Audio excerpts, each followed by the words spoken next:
INDYNXT is about to roar its way into action for the 2026 season here at St. Petersburg. Let's go down and join Kevin Lee and Jack Harvey. Downstairs as we get through opening ceremonies and the command. Here to give the command to start engines, your Grand Marshal for the INDYNXT by Firestone Grand Prix of St. Petersburg, Tony Seagraves, guest of Firestone. Drivers, start your engines.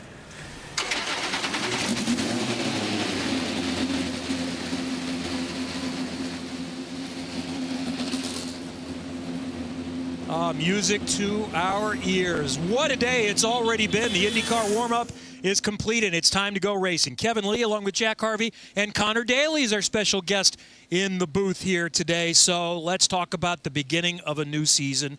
What are the emotions like trying to get off to a good start in the championship that determines your future? Well, what's so unique about INDYNXT is that this is one of the biggest prizes in any of junior Formula Motorsports. I mean, you get to go to the top level. Like, there is an opportunity for you to drive in the IndyCar series. So you don't want to miss out on this opportunity to potentially change the trajectory of your life. We're just getting started. What have we seen so far? Who is most impressive, Jack? The teenagers, kind of blanket statement. The front row has been locked out by teenagers. Max Taylor on the pole, Nikita Johnson, also a hometown guy. Everyone will be certainly hoping that he has a great day. Andretti was the team to beat last year, winning 9 of the 14 races, and they have been very impressive so far, and they win the pole to start the season. Let's check out the Firestone starting grid, and while we take a look at that, the challenge of this racetrack, Connor. Yeah, it's very bumpy. We've obviously seen some big mistakes yesterday in qualifying.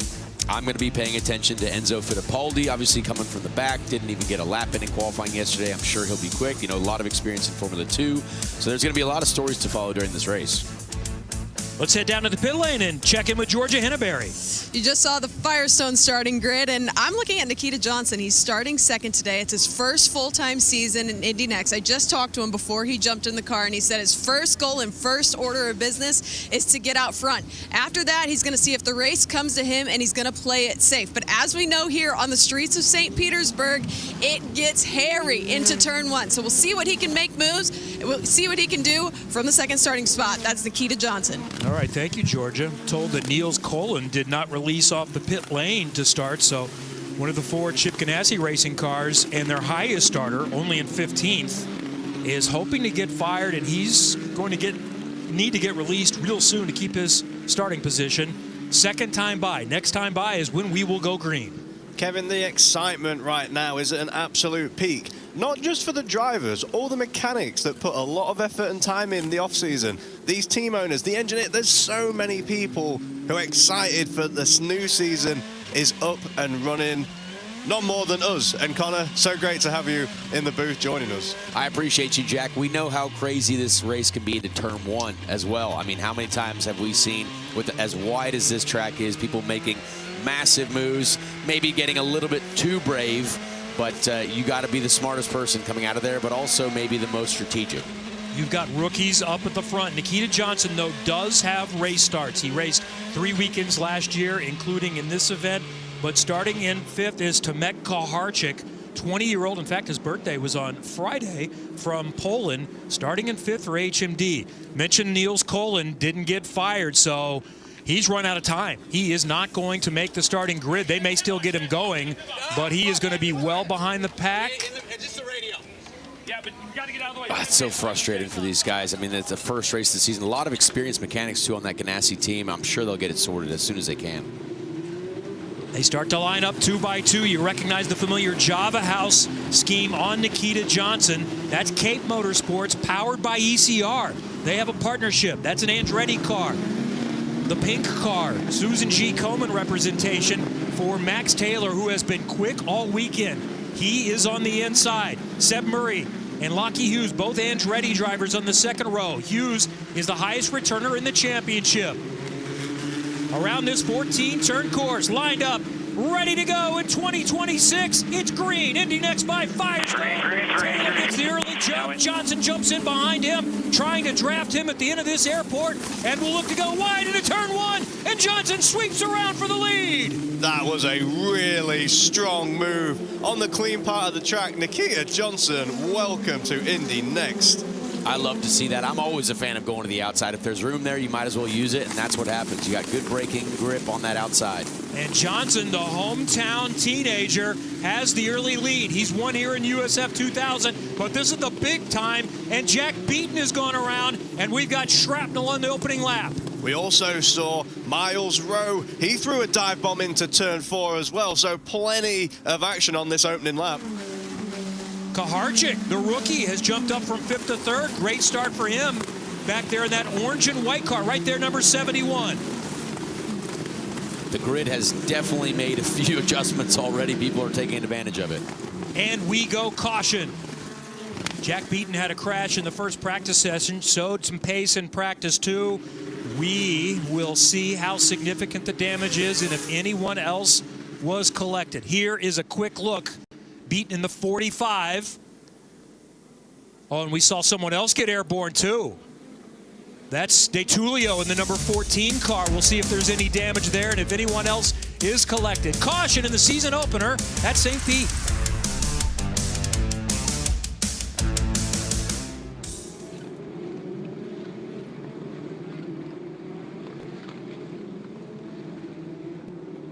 Turn 4, not turn 1, but it's the first lap, and you just got to wiggle your way through, especially that portion of the racetrack, because once you go past that turn 4, turn 5, you can go turn wide, but 6, 7, 8, you need to be single file. Everybody fights for position down there, but it's not worth damaging your car to get it. So Jack Beaton, the driver from the Gold Coast of Australia, had 2 incidents this week and a very hard hit down in turn number 10 in our opening practice session. And now in the race, heavy damage in turn number 4. And a couple of drivers didn't even see the green. For the story on that, let's head to pit lane and Ryan Marine. Exactly right. Jordan Missig and Niels Colin both had some issues and had trouble leaving the grid. For Jordan Missig, the problem, it was electronic in nature. They changed out the steering wheel. They got that car released, and he was out on track at least when the green flag came out. Not so for Niels Colin, the Chip Ganassi racing driver. Radio issues in that car. IndyCar would not let him leave the pit lane until the radio issues were resolved. It did send him out at just after the green flag came out, and this full course yellow is really good news for both of those guys because it allows them to close up on the back of the field. Further down pit lane to Alex.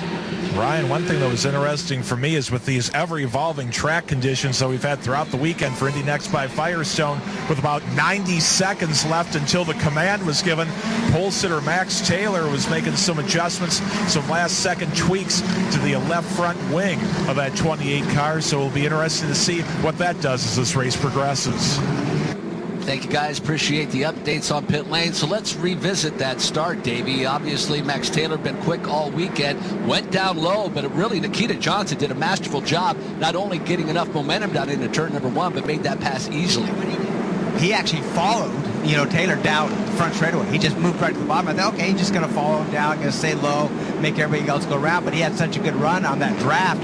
Went to the outside, and Nikita did a masterful job. Really good, clean pass going down into turn 1. It's a long way down there, and for a driver to be able to pick up that momentum, that was a pretty good job by Nikita Johnson. Not surprised that he did that. Obviously, a very experienced open-wheel driver and has mastered the craft. Certainly one of the drivers we will be looking forward to watching all in the entire season here in 2026. But an incident on the opening lap with Jack Beaton in turn number 4 brought out our very first caution of the day, working lap 3. As is often the case on the streets of St. Petersburg, we have a first lap caution. It was not full carnage like we've seen, but several cars were involved. Connor Daly, Jack Harvey, Kevin Lee, Georgia Henneberry. Nikita Johnson with an impressive start from 2nd to 1st for the hometown driver to get by Max Taylor. He has the early jump.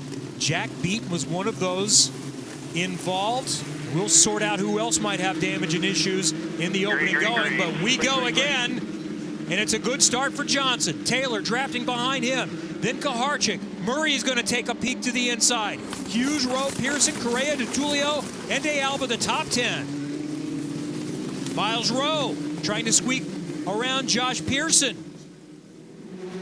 Pearson in the 29 green car. He has shifted to Andretti this year. Rowe back with Force Indy and Able Motorsports. Great move down the inside there. I mean, that's exactly what you have to do on these restarts. Fantastic stuff from Salvador de Alba. And he's a guy that we have seen be so good on ovals, hoping to make a step on street and road courses.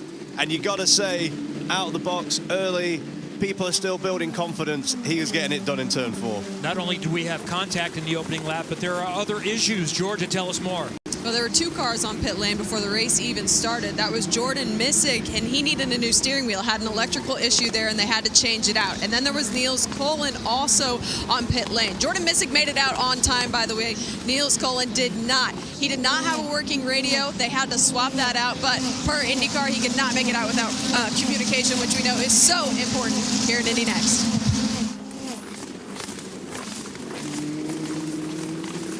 We also still need to find out how much the damage was to Jack Beaton. So he is still on the lead lap. So Beaton was involved in that spin, and he is still on the lead lap.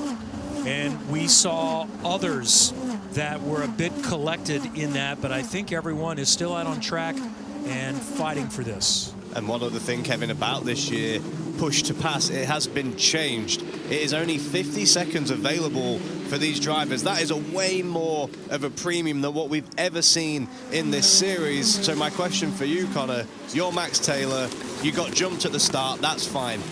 When now are you starting to reapply the pressure to Nikita Johnson, knowing that push to pass is going to be a huge factor and it's so limited? Yeah, push to pass is your best friend, but it can go away very quickly. So you got to be just super smart, make the right decisions. If you get a little bit of a run, you got to take the chance. It's my theory that I feel like in this modern day open wheel racing, if you have a chance, even if it might not be the most easy guaranteed one, you have to take it because you just don't know if you'll get that close again. Let's go back to the start. Nikita Johnson is starting to gap a little bit. Let's see how he got it done from starting on the outside of the front row, right behind Max Taylor, who's been really dominant throughout the weekend. He has, and you saw Nikita Johnson straight away in that slipstream. He honestly just went straight to the clean part of the track, ultra brave on the brakes, ultra late, and in the end, actually, it seemed like a pretty straightforward move. Yeah, absolutely, and this straight is so long that you have the opportunity to do that. He's like, okay, I didn't get the best jump on the start, but I'm going to slot right in, get that draft, and the normal racing line is the outside, so you do have a lot of grip where he was braking, and Max Taylor did not. Connor, one of the things that so few people do in practice is drive down. Oh, and that is a car firmly in the barrier. Exit of turn 8 there, I believe. That is Ganassi's Carson Etter, 21-year-old from Villa Park, California, making his INDYNXT debut. And he's gotten into it pretty good, so we've got our second caution of the day. Up until then, all 24 were on the lead lap, so we'll get a reset. We'll see what happened to Etter and more coming up from St. Pete. Right-hander, and as a result, his day has come to an end. And it really looked like, thank you, Jake, it looked like that incident began in turn 6 and it ended in turn number 8. Well, the reason it didn't turn, there's no swing on the car. I mean, he already crashed before he ever got to that point. And instead of really, you know, when your front wing's hanging off the car, your front tires are dragging on it, it's not going to turn. And he went into turn 7 way too fast for obviously having damage on that car, and it just went straight into the barrier. He actually hit it really hard. So that was a double mistake. You know, once you hit an incident, you got, and you know you got problems, man, you just got to take it slow, make sure you get back to the pit area. That's what he's trying to do.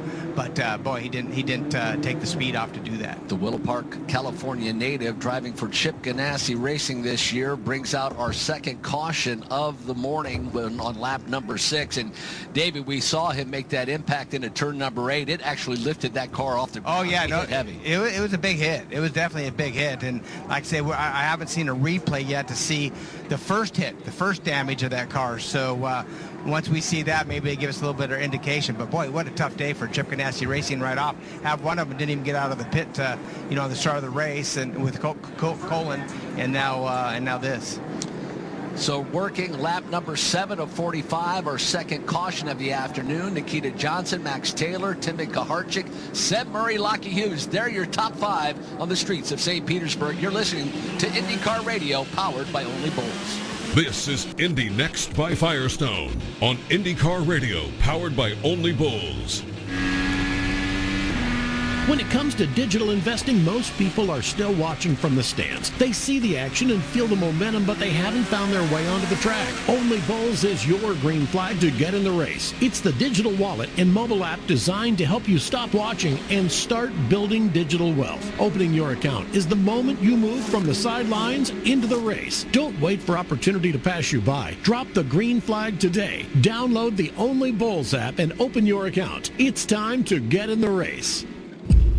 Turn after turn, era after era. Firestone has been there.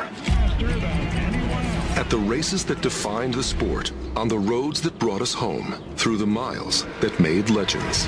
So whether they're conquering the competition or you're conquering your daily drive. Caution number 2 in the season opener for INDYNXT by Firestone. The IndyCar opener is coming up at noon on Fox. Here is the cause for the second caution.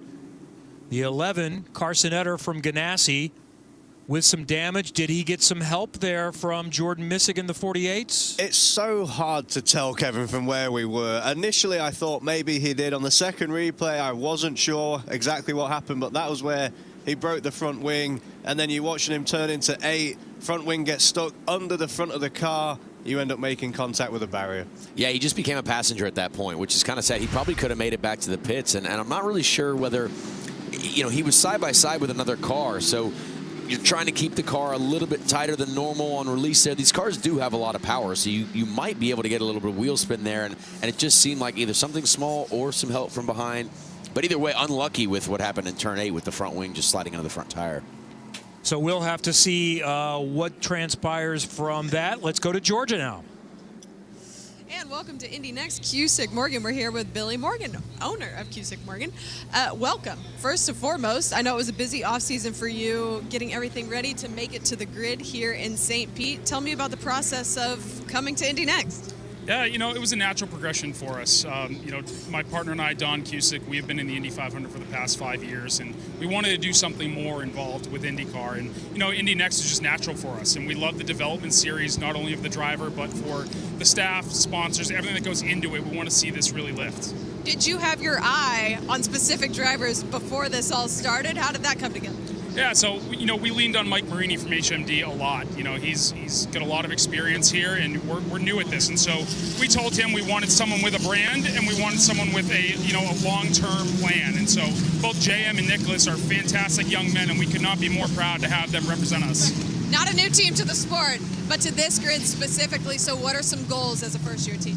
Yeah, our goals are just to learn every week in and out. Obviously, we want to win. We want to start 1-2 every week. But, you know, for us, a success is making sure that we learn every single week and get better, you know, even just taking small steps. Thanks, Billy.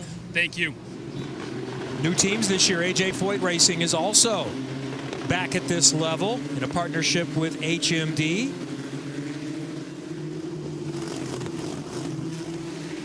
We are getting set to go once again. What a start it has been for Nikita Johnson.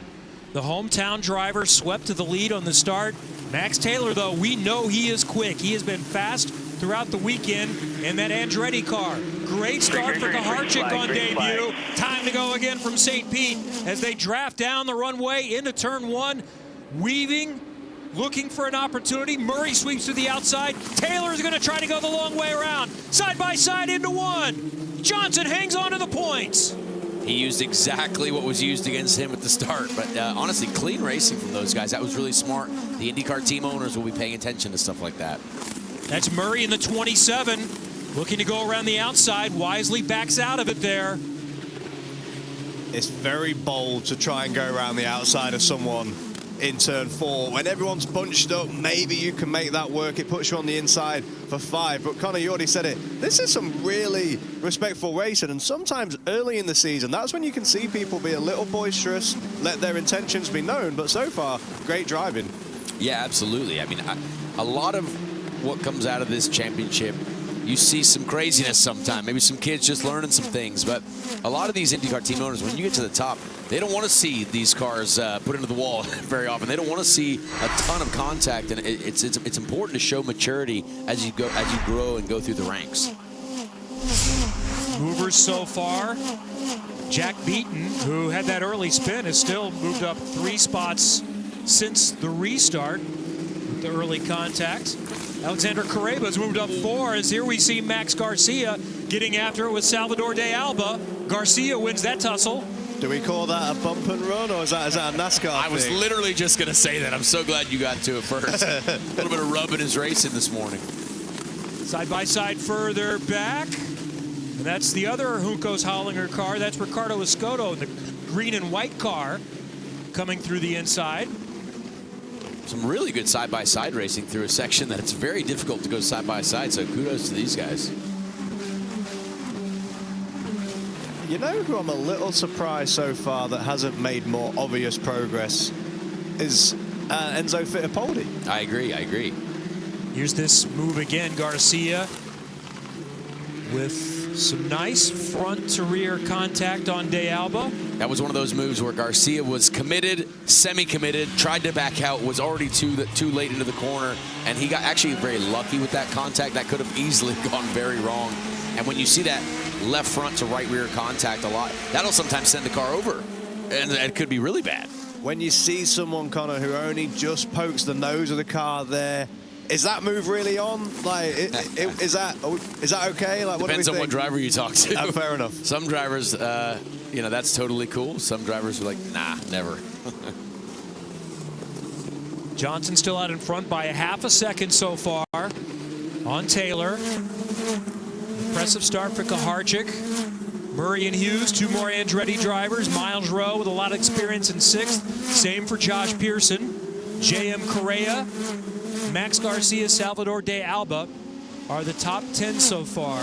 So let's go back to this second restart we've had. So at the beginning, it was Johnson sweeping to the outside to get the start. And look at the jockeying for position to try to find the preferred space. Yeah, Max got to the outside there, but you know, the whole goal of the driver on the inside is to make his car as wide as possible without you know, shoving the other car into the wall. And that, I mean, that was textbook, right? The car on the inside, Nikita Johnson, knew that there was a car to his outside, a very quick, very intense competitor, but made the exact defensive move he needed to. My view on it was that Max also looked like he was going to dive bomb, but then he also went to the outside. And the best thing that Johnson did was he just let that play out. He knew exactly where he was. He knew what he wanted to do. He was in the best spot. He probably let his foot come off the brake a little more, let it roll a little more past the apex, but no contact, nothing egregious. It's just great driving. These two are starting to check out just a little bit. What would be interesting is if Taylor is just trying to manage the situation. Do you expect there to be, if you're a driver, another restart? Is that your best opportunity, or is a long green flag run a better opportunity? Well, Max Taylor can't see this, but there's a lot of cars nose to tail, a few cars back from him, and this race can get aggressive. It can get chaotic. How many times have we seen cars clip the inside wall in 8 or 9 and maybe end up in the wall because of their, you know, the suspension damage? So anything can happen. Right now, he's going to probably be like, okay, we're going to save our tires. We're going to have a little bit of tire conservation, let the race play out a little bit. Maybe Nikita's pushing a little bit too hard on the tires, and he can take advantage of that at the end. If I was to play devil's advocate with you there just a second, is he maybe in that dirty air also hurting his tires, though? Great point. I mean, potentially. That's why we get to watch this fantastic race. We'll see what plays out. Both of these drivers up front have experience. 6 starts for Taylor last year with some good results, and only 3 for Nikita Johnson.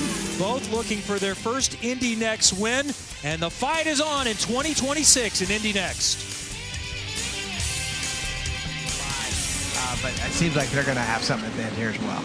So we take a look at Max Garcia after that contact that he had with Salvador de Alba. But the field pretty much strung out at this point. Our leaders have broken away from the rest of the field. So Max Taylor running in that second position, and Nikita Johnson, our leader. Johnson about a 3-car length advantage over Max Taylor, looking throughout the field, and basically not a lot of action happening back there. Everybody just finding their way through the opening portion of this race. We're near the halfway point at lap 23, so working lap 15 of 45 right now, as Josh Pearson still working on Miles Rowe. That's been a good battle throughout the opening stages of this race, but Max Taylor has hung pretty tight and hung with Nikita Johnson for that first position, running only about 3 car lengths behind. Back looking at Colin Kaminsky, some of the battles further back, as we see Colin Kaminsky making some moves, so too JM Correa. But back up front, it has certainly been the Nikita Johnson show with a 2 car length advantage again over Max Taylor. Mark, they're making their way through turns 2 and 3, and you kind of see what they're doing, basically riding around at this portion of the race. Well, I think they're stepping out from the rest of the field and running pretty much nose to tail. There's about a car length advantage or 2, and you have to go back a little ways, a couple of turns, in fact, to find another battle that is that close, and that's the battle we watched throughout the course of the early stages of the race, Jake, and that's between the veterans of this series, Miles Rowe and Josh Pearson. They've been kind of hanging around one another, seeing if a battle for 6th sorts out. Pearson running in 6th and Rowe running in 7th, or excuse me, Rowe running in 6th and Pearson in 7th. It is tightened up. Then that accordion effect kind of drops back just a little bit as everybody continues to run in that single file situation, and the back of the field now starts to work their way towards the main straightaway at the back. So keeping an eye on Jack Beaton, who was part of our opening incident, that big caution we had in turn number 4 of lap number 1. Davey, he's working his way back through the field. Yeah. He's currently running 16th. I'm not so sure that he even pitted. That's why I think maybe he's back up there a little bit, but it seems to be pretty fast. He's making moves and trying to make passes. Whatever debris came off that car must not have been necessary. I haven't seen. I think it was a nose wing. The fastest racing on earth is back on Fox. Alex Palou, Joseph Newgarden, and Pato O'Ward lead the way as the 2026 IndyCar Series launches in St. Petersburg today at noon Eastern, live on Fox. And the grid is mixed up. Newgarden is starting from the back. Palou is where you expect him, always near the front, but some surprises up there near the front, including last year's INDYNXT by Firestone champion, Dennis Hauger. The Norwegian Nightmare might be taking it to the big time. Just moments ago, this is the battle for the lead. Top 2, Nikita Johnson in the 21 Java House car and the Susan G. Komen pink car with a lockup there of Max Taylor, and Nicholas Montero is stopped. Just what we mentioned earlier, that's exiting turn 9. I guarantee he might have had a clip of the inside wall, but we'll see in the replay. It's so tricky going through that corner. You really are hugging that inside wall, but it's super bumpy, so it'll be really interesting to see if you were right there, Connor. And actually, I hate to admit this, I've done exactly what you were just talking about. And I have as well. Yep, that's it. We see that inside wall. The most grip in that corner is as close as you can get to that wall, and it's easy to get in just slightly early. There it is, clip of the inside wall, and then that'll send you straight into the outside wall, which is just a brutal impact. One of the 2 AJ Foyt racing drivers, significant contact that will end the day for Nicholas Montero. Caution number 3. Restarts are exciting, and we've got one coming up in INDYNXT by Firestone from St. Pete. Incident, or was no, I think what happened, it seemed like he turned in just a little bit too early, actually, in that corner. And so, remember Scott Dixon yesterday, if you turn in too early and you clip the inside of that wall, it shoots you out. He didn't. He turned right, not to clip the wall, but what that left a bad angle. And then now he's coming off that corner. He just missed it, but now he's got to turn extremely sharp to try to make it. Just had too much speed, and the front end took off. Jake, you have more? Yeah, one of the things that I've noticed is, in particular, in turns 4 and 5. So at the beginning of this area of the racetrack, we are starting to get a little bit of a marble accumulation on the outside. So I don't know whether or not that was an issue that strikes here in this area coming off of Pioneer Park. But even though it's early in the day, there has obviously been, over the course of the weekend, plenty of rubber laid down, and you wonder if perhaps some of the external areas of the apex of the turns, if you will, doesn't have already some of that marble accumulating there that just makes it a little bit slick. And if you get too far onto the outside, then suddenly you can't find your way back to the main group. The Brazilian out of the car. He is okay. The AMR IndyCar safety team on the scene immediately. They already have that car on the hook. Our third caution of the morning on lap number 18. It was Nicholas Montero of driving for AJ Foyt Racing making contact with the outside wall at the exit of turn number 8, and his day will be complete. But let's head back to the Jack Beaton story. We certainly thought that not day over, but it certainly looked like enough damage that he wasn't going to be able to make anything out of this weekend, and for him to be able to make his way back up as we look through the running order right now, and he's running he's running in the 14th position, so he went from dead last to work his way to 3. Now I'm not sure if he pitted or not, and the pit reporters can tell me. I don't think he did, and the debris, we seen debris come off that race car, so whatever panel came off of that car, looked like a carbon fiber panel of some sort, came off, really not affecting his speed right now because he moved up 10 spots already. Ryan Marine, you did not see him come down pit lane. Yeah, that's correct. We've not had any pit callers since the very early stages of this race, so whatever the damage is, so far he's been able to work through it. I'm making my way toward the HMD camp to see if I can get an update on exactly what he might be dealing with.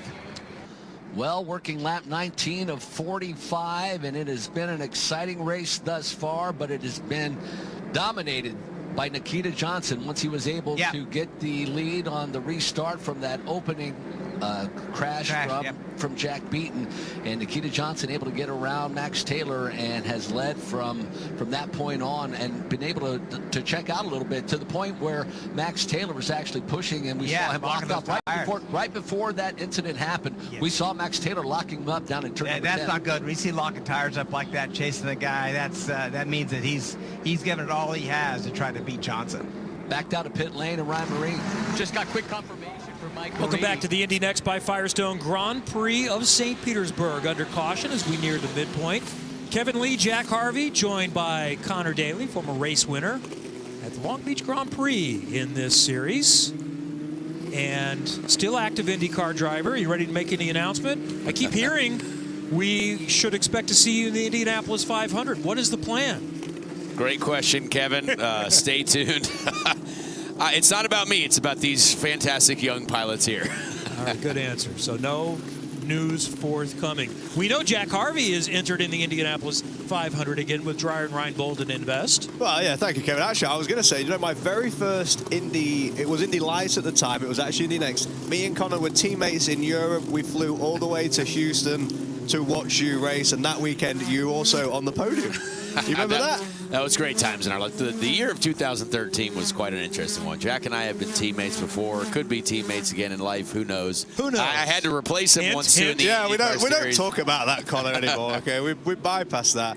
I know we're coming up to the green. Just quickly, Connor, what is a strategy for Nikita Johnson right now?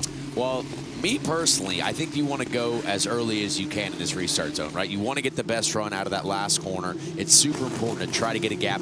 And I think he went too late last time. He let Max Taylor get a run, so we'll see if he learned from that. 22 of the 24 still going, all on the lead lap at this point. Green. He did learn. He went nice and early. He got that jump. Johnson with a good 3 to 4 length gap. Taylor might be under pressure from Kaharchik. Then Murray and Hughes from Andretti. Kaharchik is going to go down to defend. Murray, that black number 27, is going to think about the outside. Back out, no change in the top 5. Single file a little further back. Murray is still on it, though. Let's see if he challenges going down into turn 4. Kevin, what he did there was actually a little dangerous. He kept trying to force the issue all the way into two, and that's Miles Rowe throwing it up. No, he didn't. But, man, that intent by Miles Rose there just lets Lockie Hughes know he is here. He is not going away. Oh, and that's James Rowe into the bio. Full course yellow. And it's another Ganassi car. It's both Ganassi cars. 3 of the 4 with contact already here in the first half of the race. And that is a big shunt, really heavy, completely ripping the left side of the car off. That's a tough one for James Rowe. And Niels Colin was the other car that we saw who had the issues at the beginning of the race with the radio, but stayed on the lead lap. There's Colin. It has been a day for that young man already. And it's unfortunately been a weekend for Chip Ganassi Racing. They were not quick and all started at the back with their 4 cars. And 3 of the 4 are out so far. A difficult section here to go side by side. Uh-oh. Teammate contact. Oh. Generally, the first rule in racing, Connor, is try and win. The second rule in racing is normally don't crash into your teammate. How do you imagine this debrief kind of post-race conversation is going to go down? That is going to be a tough one. There's going to be some frowny faces in there, and especially from the ownership group. So Colin is out. Bryce Aaron is the lone runner remaining for Chip Ganassi Racing. Nikita Johnson continues to lead from St. Pete's. Save the lives of multiple people. Make a difference in the lives of others. Give blood through the American Red Cross to help hospital patients. Call 1-800-RED-CROSS or visit redcrossblood.org today.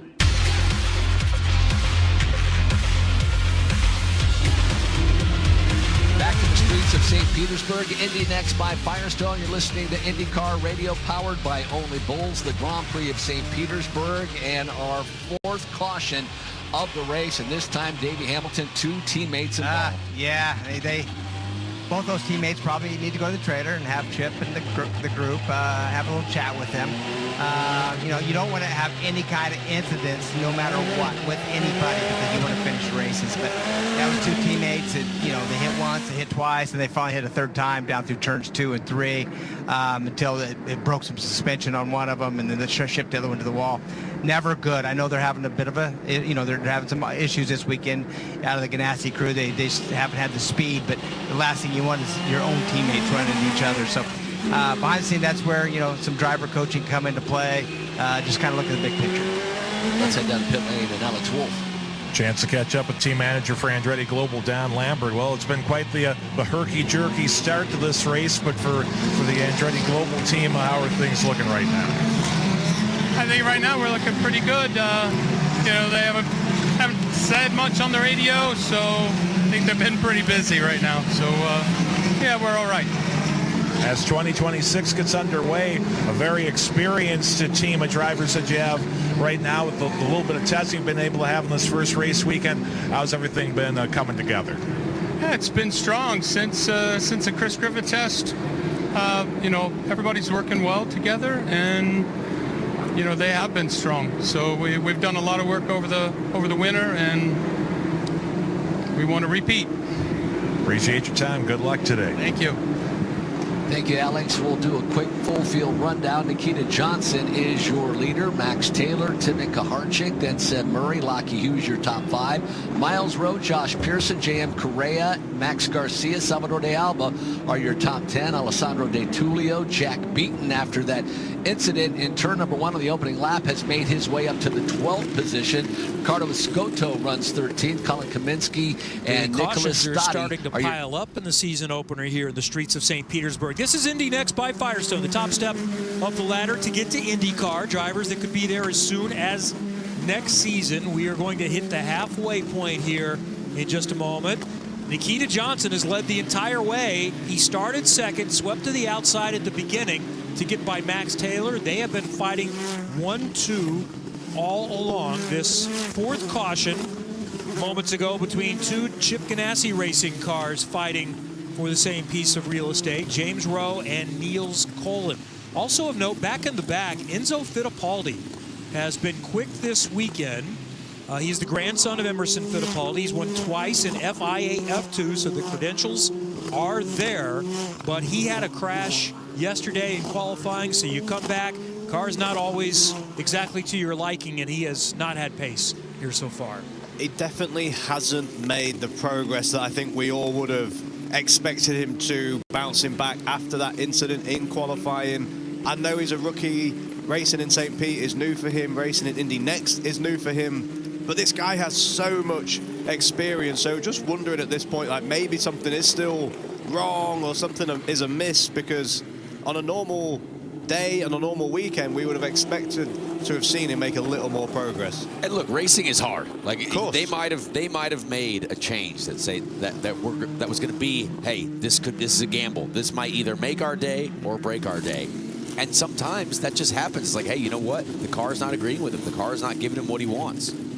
So what he can do now, if the car is not capable of competing, is you survive and you learn and you score a few points through the attrition that is happening. Truthfully, if you're Enzo right now, you hope that this race carries on exactly like it has been. People making mistakes, getting into each other, finding the wall, and if the only way that you can get positions is inheriting them, it doesn't matter. You just want them. So far, lots of yellows, but getting exciting. On the last restart, a violation for two cars, Alexander Kareba and Matteo Nannini, have been moved a few spots to the back of the line. So at this point now, we are down to 20 cars remaining, all on the lead lap.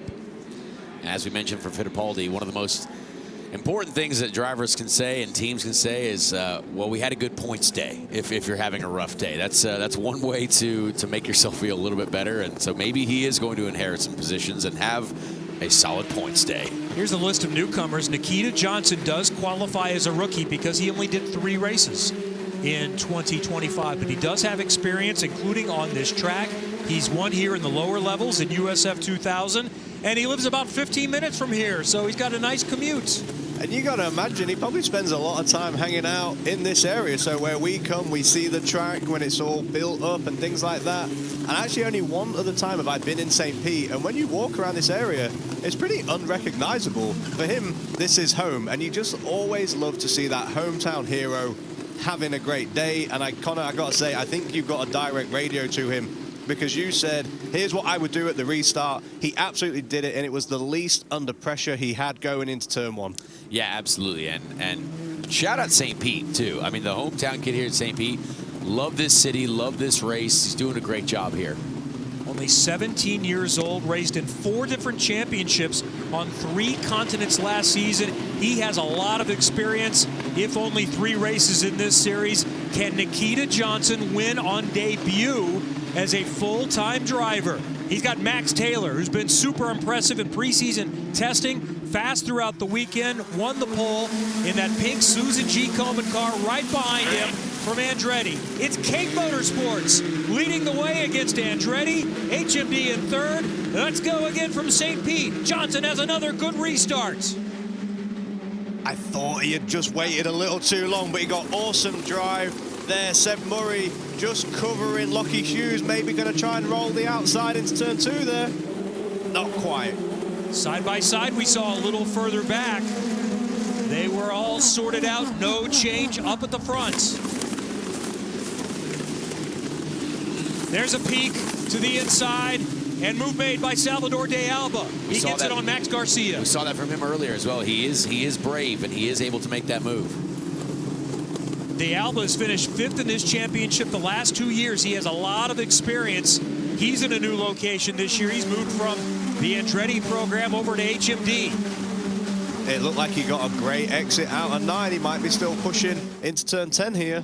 The boys are getting antsy. I love to see it. We're seeing a bit of, yellow, green. It's time to attack. No more tire conservation. We've had enough yellows to where I feel like that's out the window. We're just at maximum attack all race long. Johnson has been able to gap just a little bit on Taylor. 17 and 18-year-olds leading the way. Kaharchik is just 20. He was a teenager when the event started this weekend and celebrated a birthday.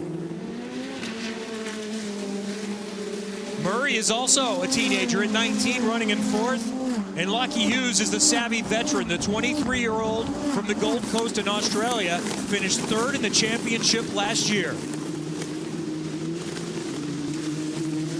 So because of the 4 cautions so far, we've gone from looking at laps to looking at time.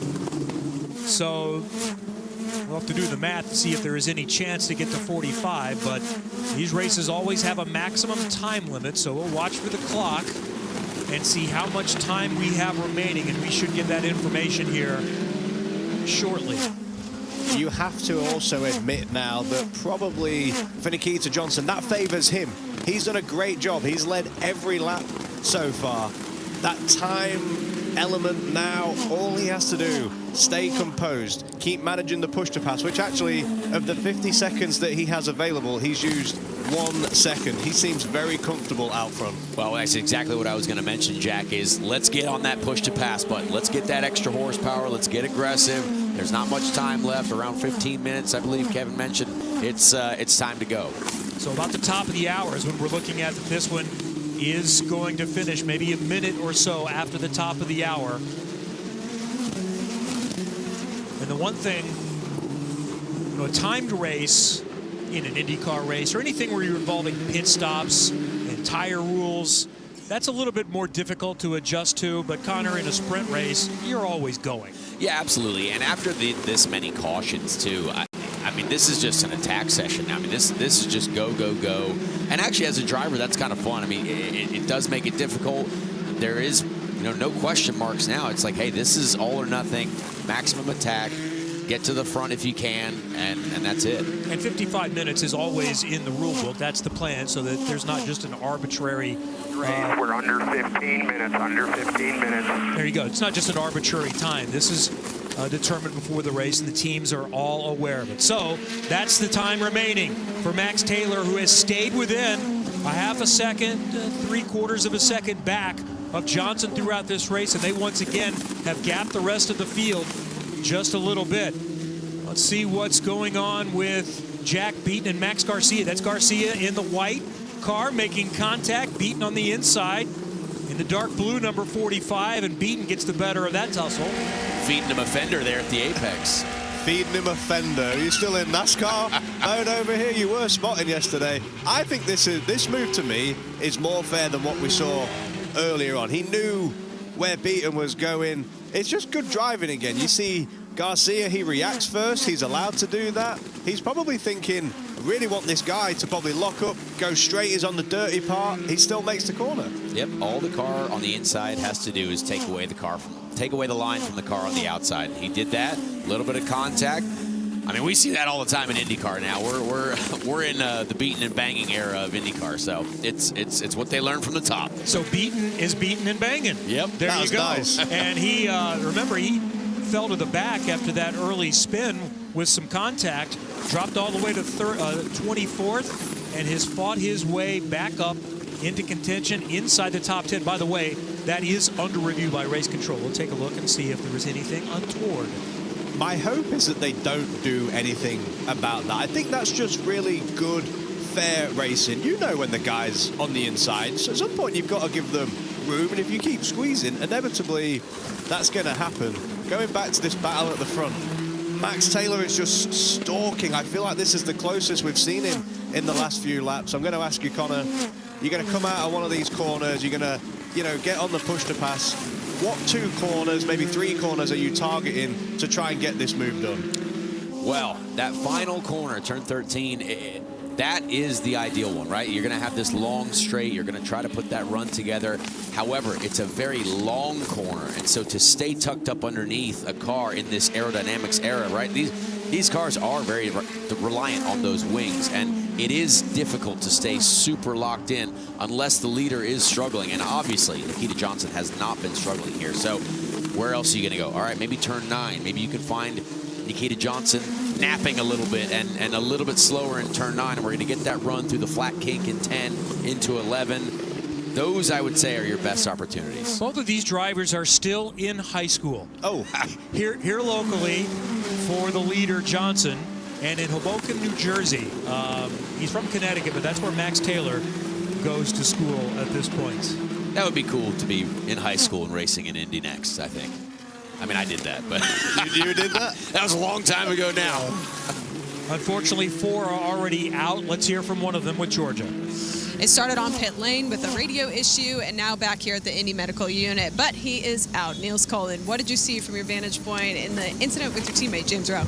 I'm not sure what happened. We'll have to look back to the replay, and then I want to thank the team, of course, for all the hard work they do, because we were really struggling this weekend with getting the pace right, and they have tried a lot of things, and we'll be learning from this weekend a lot, and looking forward to the next race.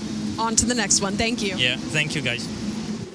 There it is again with Rowe and Colin coming together. Colin is 24 years old from the Netherlands. Really took a big step forward last year, starting his second full season and third season at this level. There's the lead too.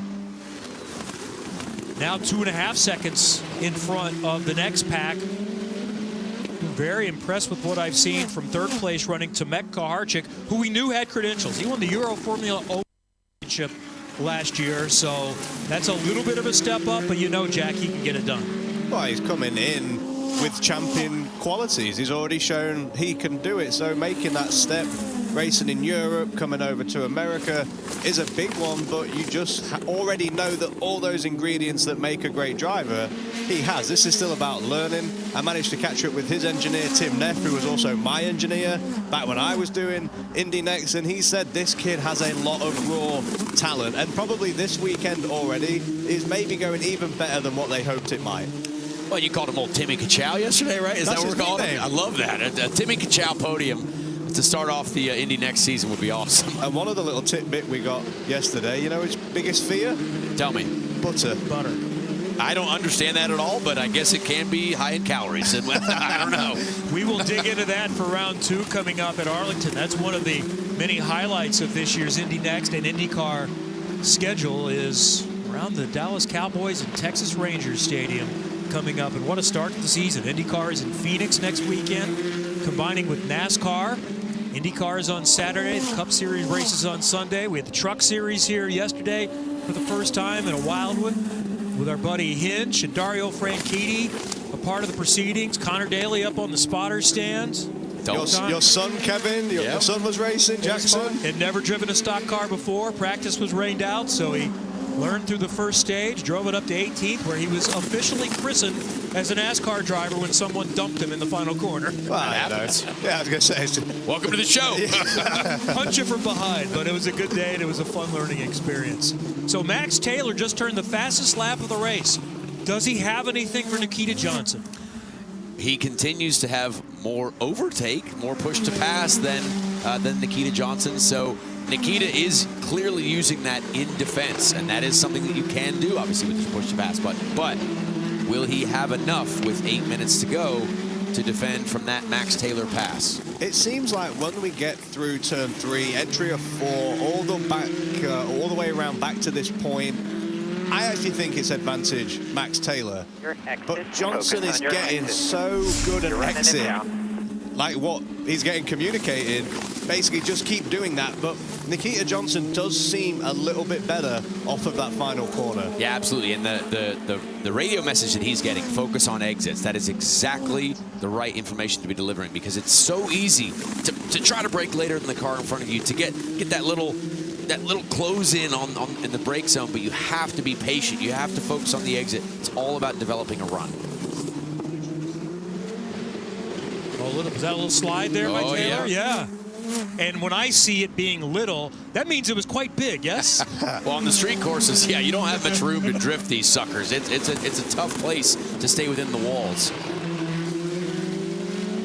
It just seems like he's got caught in this bubble from a half a second to, 0.7 of a second. Connor, how do you drive through that last little bit? Is there a different line that he can take? Is there a different way he can use push to pass just to try and break through that last little bit? Well, you have to get creative, and you can tell these two drivers have completely set themselves apart from the rest of the field, right? Like, these two guys are nose to tail, and the rest of the field is 3 seconds behind them. So clearly they have the most pace. They've been able to demonstrate that all weekend long, and you're just trying to get creative. Where can Nikita, make a mistake? Where am I going to be able to take advantage of that if I'm Max Taylor? And you have to develop that run and take advantage of any small slip-up that the 21 car offers. I think Nikita Johnson just turned his fastest lap of the race right there. It's still just about a half a tenth off of the best for Taylor, but he was a tenth and a half better that time around. And here's what I would say, no matter what happens here,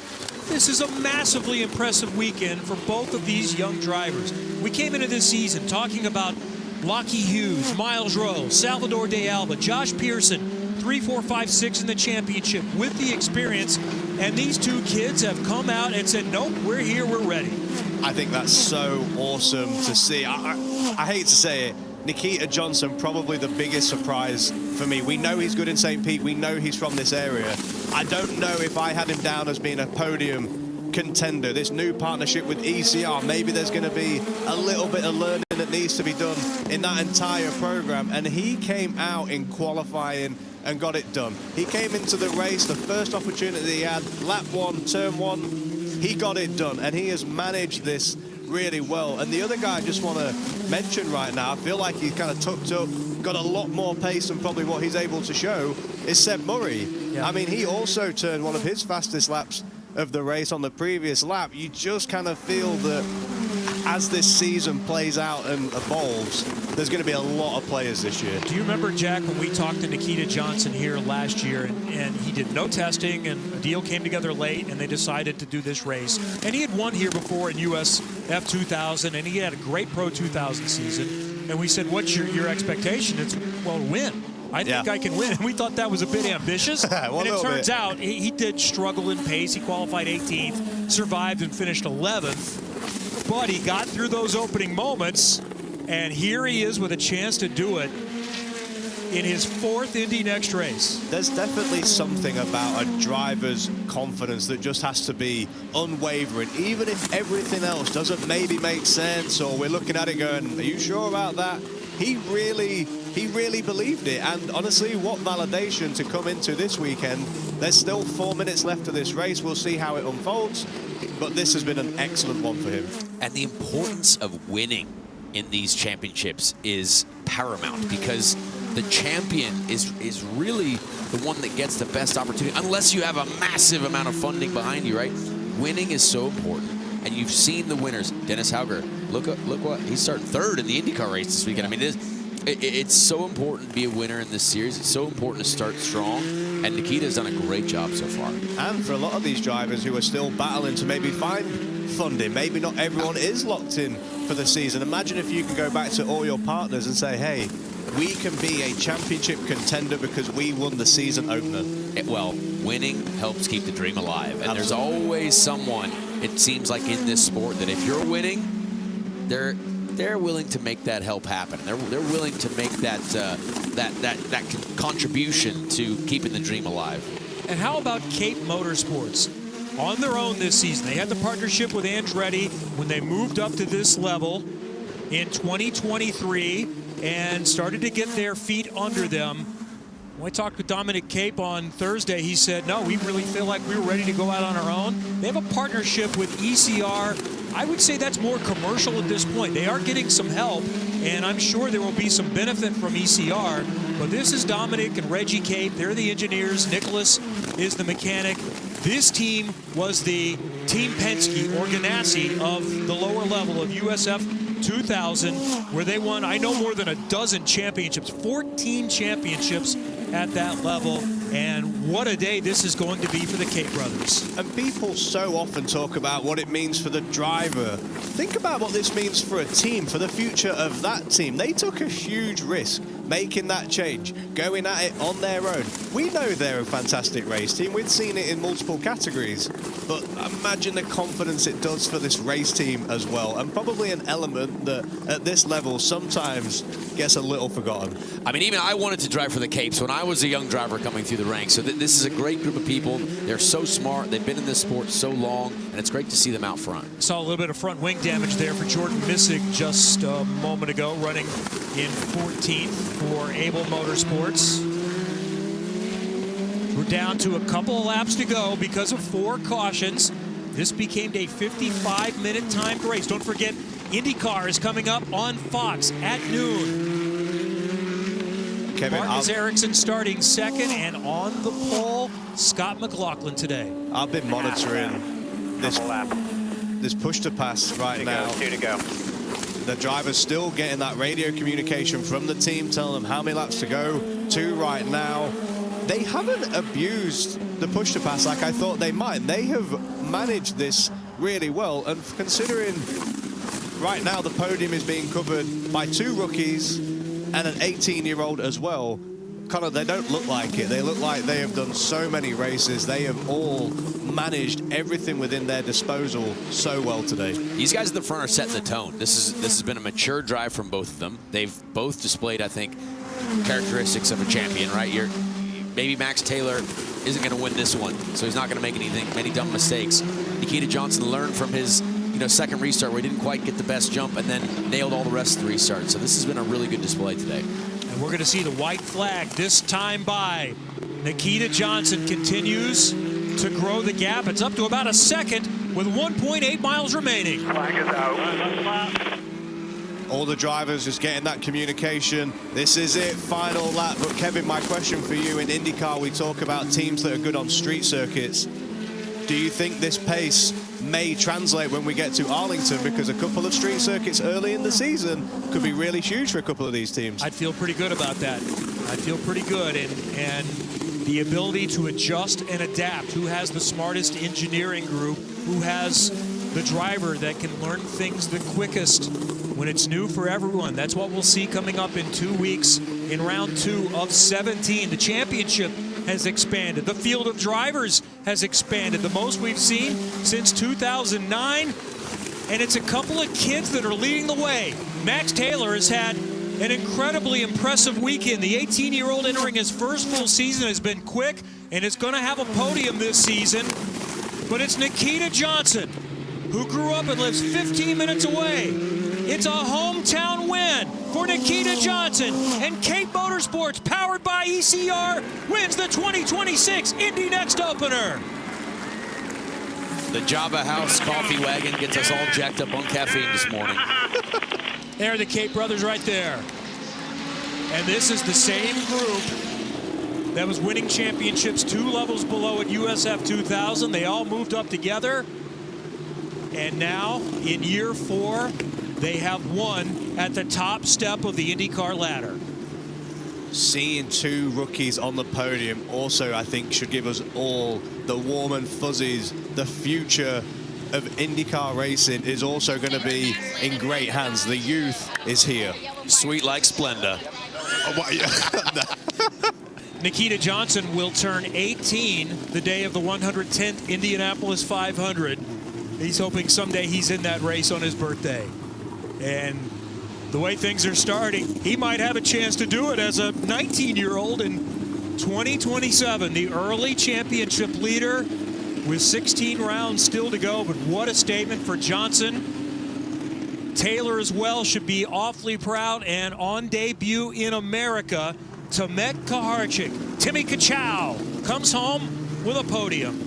He's done a really, really good weekend. And the feedback already through the paddock, this is going to be a guy to watch. He maybe came in a little under the radar, but he's used to driving this style of car. The Euro Formula that he raced, it's similar to a Formula 3. Therefore, it's similar to an INDYNXT. Keep watching out for my man, Timmy Kachow. May not be a winning weekend, but still a solid start to the season for Seb Murray and Lockie Hughes. Miles Rowe as well, and Josh Pearson, Salvador de Alba, all thinking championship. Connor, you just got to finish to keep yourself in the hunt. Well, with this series being so big now, right, 24 cars, a top 10 day could be something that really does make a difference in the championship at the end of the year. Well, the celebration is going to get started soon for Cape Motorsports, Nikita Johnson, ECR with the partnership as well. This weekend has been electric. This event gets bigger and bigger every year. Absolutely. We got Jameis Winston at this race coming up here soon as the starter for the IndyCar race. I can't wait. John Gruden is here as well. The fun is about to start. Less than an hour away, noon, IndyCar on Fox.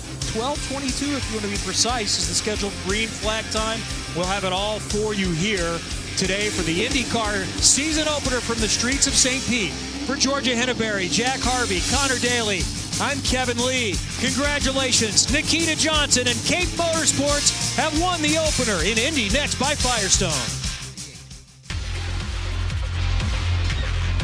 What an impressive run. You're listening to IndyCar Radio, powered by Only Bowls. I'm Michael Young, along with Davey Hamilton. Great job today, not only by Mark James, Jake Query, but Alex Hayden, the guys on pit lane, Alex Wolf and Ryan Marine, as we see Nikita Johnson step out of that car. That is some excitement. That's the palm trees. Those palm trees, they're copied right off of palm trees right here in St. Petersburg. Our winner, Nikita Johnson. Max Taylor will come home second. Timmy Kaharchik third. Seb Murray in that fourth position. Did a great job today. Lockie Hughes, Miles Rowe, your top six. Josh Pearson, 7. Salvador de Alba, 8th. J.M. Correa and Alessandro de Tullio round out your top 10. Working our way through the rest of the field. 11th was Jack Bean. Did a great job coming back from that opening lap incident that he had. Garcia, Juan Pablo Garcia, Ricardo Escoto, Jordan Missick with that damage, still able to come home 14th. Colin Kaminsky, Nicholas Stoddy, Enzo Fittipaldi. Didn't really see him today after that incident. Just the incident yesterday, Yeah, Bryce Aaron, Matteo Nannini, Alexander Kariba, then our 4 drivers who were out of the race and did not finish: James Rowe, Niels Colin, Nicholas Montero, and Carson Etter. Those are that is the field, I should say, and that running order as Nikita Johnson, boy, he got to work out right now, and he is set to put on, wipe the brow a little bit, and we will join him on the victory podium with our very own Ryan Marine. Ryan? The emotions are flooding through the hometown kid, Nikita Johnson, who made his INDYNXT debut here 1 year ago, finished 11th, knocked one of the ones off of that. You finished P1 here. Describe the emotions, winning your first race, but also here on your hometown streets. Yeah, it's amazing to win 3 times out of 4 here racing in St. Pete, so that's a pretty good percentage. But yeah, I mean, last year we had a little bit of struggling here. It was my first time in the car, and I also did another race, so it's pretty cool to grab a win in my 3rd INDYNXT start. I can't thank the Cape boys enough, and all VCR for helping us very much. Mike Maroney, my dad here, my little brother for supporting, my mom, and then all my friends and family that have come out, everybody here, and then just all the promoters and the mayor for everything that they do for this race, and it's amazing to see we race at my hometown. Take us through the start and how you grabbed the lead and then held on through all those restarts. Yeah, I knew I had to get out in front early and control the race, so I did exactly that. I knew what he was going to do, so I just did what I thought would work, and I pulled it off. After that, with the restarts, it's pretty hard. I think we had 4 or 5, so I just had to keep him behind me and focus up ahead. Hard-earned win. Congratulations. Thank you very much. To Alex Wolf. Max Taylor walking towards the podium after that second place finish. Max, I know you were trying hard to run down Johnson. It seemed like you had waves trying to get towards him for the lead. Just take us through your run. Yeah, I mean, I just made the one mistake and it cost me the win. One position, one mistake, so we were much quicker. We definitely could have won, but yeah, I just messed up. Probably the most disappointed I've been with P2, but I mean, it's still good points. But yeah, we'll keep going. Heads are down. We'll see you in Arlington. That's Max Taylor, runner-up here today. Talk about that frustration. Max Taylor felt like he threw the race away. Yeah, well, in the first lap, you do what you can. It's always hindsight, right? I mean, there's a lot of races you could win. There's a lot of races you lose. If I would have done that one thing different, the outcome would have been completely different. But that's why we race. That's what it's all about. And not that anything wrong. I just think that maybe, on that start he may have got on the throttle a little quick. On the front straightaway, allowed Johnson to get behind him, draft him a little bit, and then he just shot the outside, which is the preferred line, which there's rubber up there. The braking's better. He's able to drive in deeper and was able to go around the outside, and that was that. And, of course, we have seen Nikita Johnson on these streets before through USF 2000, UF Pro 2000. Indeed, he ran here last year, but really was looking forward to this year because it was a full season. He ran here last year, but when he's raced here 4 times, won 3 of them, that's pretty impressive. So I guess the hometown crowd, they expect him to win here actually. Right. So, but to see him this full season with Cape Motorsports powered by ECR, this is what I was waiting for because we've heard of this name for a long time. No, he's with the right program, obviously.